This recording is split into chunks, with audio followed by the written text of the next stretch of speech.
So my name is Heather Bottoms. I am a registered nurse. I'm graduating from the Misericordia School of Nursing in Edmonton, Alberta, Canada, a little over 30 years ago. I've had a wonderful career in that I've been able to work in all kinds of international healthcare systems, including Australia, Bermuda, America, and parts of Canada.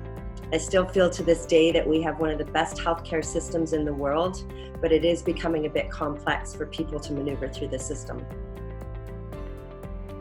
My name is Carmen. I am a registered nurse based out of Kimberley, BC in the East Kootenays. I've been a registered nurse for 10 years now, working in Alberta, and moved out to the East Kootenays about 4 years ago to enjoy this world we have out here. So I joined CHAI as when I was in my training many years ago, part of our responsibility was to be a patient advocate. But as things have changed throughout the years and more specialties have become involved, there's a lot more patient load for nurses and other caregivers in the system. The advocacy part has kind of slipped a little bit in that it's very difficult for nurses in one part of our system to liaise and advocate for the entire system that the patient is forced to maneuver through. So my background is nursing. I've been working as a registered nurse in Alberta and now BC. So for 10 years, and I've done acute care, mental health, palliative approaches, home care, community care, discharge planning. I've worked long-term care, a little bit of everything. So I think it's fabulous that the Canadian Healthcare Advocates Incorporated was established a couple of years ago. Canada is one of the last countries to jump on board in terms of this profession, and I'm really excited about it because as our healthcare system grows and changes and we become more specialized, it's not uncommon for a patient to see 5 or 6 different physicians and different services within their realm of care. The challenge becomes overseeing all of that, which often falls to the patient. And the patient really should just be focusing on getting better and taking care of their health and allowing other people to help maneuver them through the system, following up, answering questions. Sometimes it's taking the difficult stand of demanding something different. People are very hesitant to do that when there's a real challenge to get physicians and GPs these days. Often people are left dealing with walk-in clinics, different people every time they see them. They're spoken to in a very short period of time because everyone's under such a time crunch that there's really no one in the system that is taking that broader picture and looking at the overall health of the individual. And I don't believe that the public should take on the responsibility of becoming health professionals. They need to be responsible for their health and well-being, but the time it takes to be educated and learn about the different things in the system really could be spent just getting themselves better. Started working with CHAI, I was actually kind of looking into some different avenues in healthcare, and I just felt that there was something missing and something that I wanted to be more a part of. And I started looking into some different options about a year ago, and was researching doing an end-of-life doula certificate. And while I was kind of looking into this, I was like, well, how far can we take this? I wish there was something that we could do to help people through this before they even get to that point. And I started talking with Paige at CHAI, and it was like talking into a mirror, because all of her ideals and all of my ideas and everything just coincided.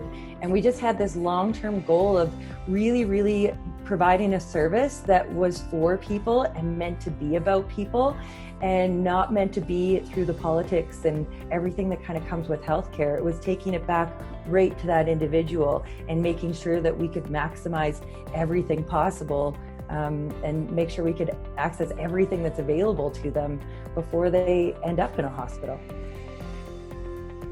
So I've had an opportunity to work with a number of really wonderful individuals, all of them very different in their care requirements.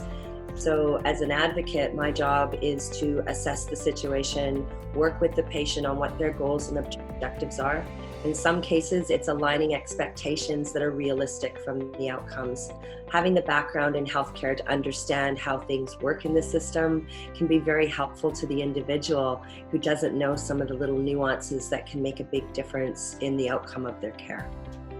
I don't know that necessarily there is a lack in healthcare. I think there's barriers to healthcare where, in healthcare, when something happens to somebody, they go into the hospital or they go to the doctor and then they start dealing with everything.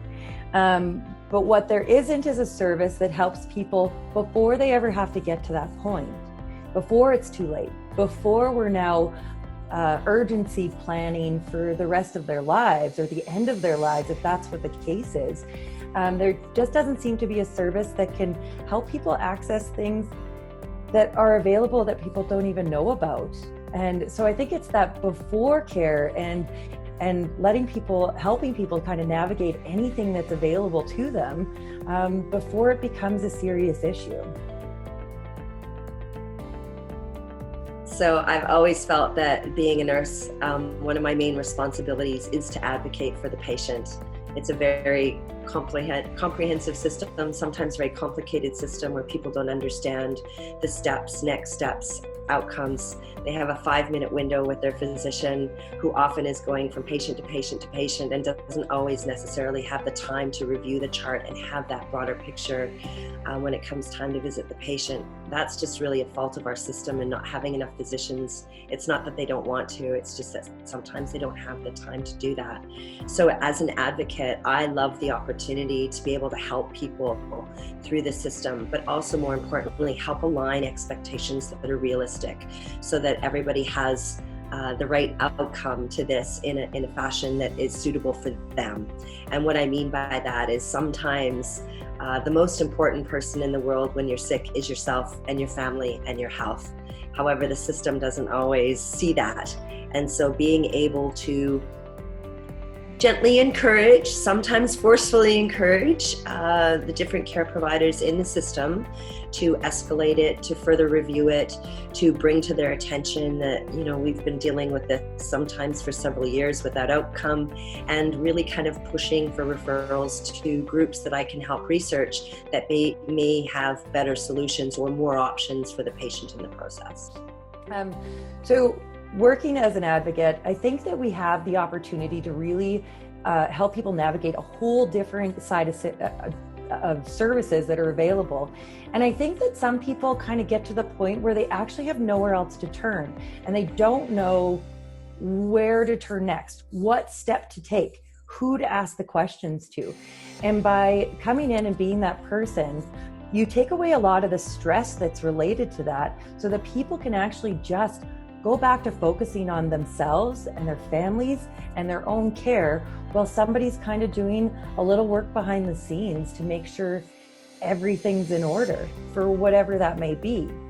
And I think advocacy is so important. We talk about advocacy for animals because animals don't have a voice. But what we forget is that sometimes it's people that don't have a voice. And whether it's because they have physically lost the ability or emotionally don't have the ability, or in some instances, people are scared to have the ability to speak again. And so advocacy comes in and it really puts the patient or the client first in making sure that their wishes are heard and that their stories are heard and that they get put first.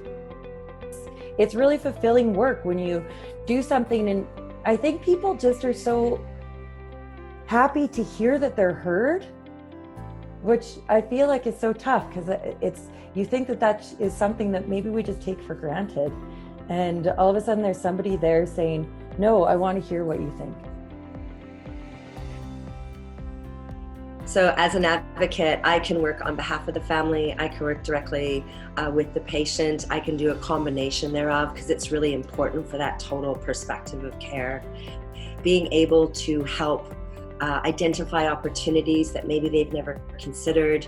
I have a little bit of an out-of-the-box thinking approach, and so sometimes it'll be through research documents. I will find a physician or a caregiver who's speaking about a particular topic. It allows me to go down a path to be able to research other opportunities for that patient that their GP may not even be aware of because they're looking within the realm of care that they can provide in that situation.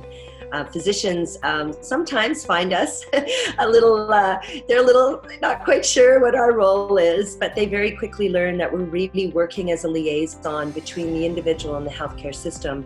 We're not here to point fingers. We're not here to accuse doctors or get angry with them or anything. We're really just here to help better manage those relationships, and it really does boil down to those expectations around their care.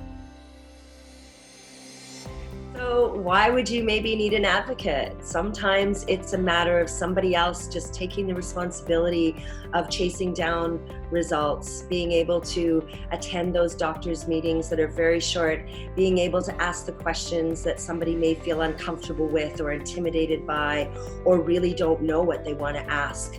And so we can act on their behalf to get the information. We can help translate the information. We can be the dog with the bone, if you will, and following up and making sure that we get that contact, ensuring that there's a timely response to the results, helping coordinate visits, making sure the individual knows how to prepare for these visits, what time frame we're looking at getting results back, how to manage the results, how to ask questions about, okay, if this isn't how we're moving forward, what's our next plan? Maybe bringing up suggestions for the doctor to consider. Sometimes it's just liaisoning with other community healthcare providers, because our healthcare system allows for all kinds of alternate therapies as well that can be very complementary to the medical system. What I most love about advocacy when it comes to loved ones and caregivers is sometimes they're also kind of forgotten in the picture. We focus so much on the individual and we don't see the outside. And I think advocacy really gives the opportunity to not just, it's about the whole picture. And by being an advocate, you get to see the whole picture and bring the whole picture together, whatever is for the benefit of the client. And to kind of see some of these families come together for a common goal is really rewarding. It's a life of service that I've chosen for myself, and that's why I went into healthcare. But I think there's more out there that can be achieved, and I think that's through advocacy.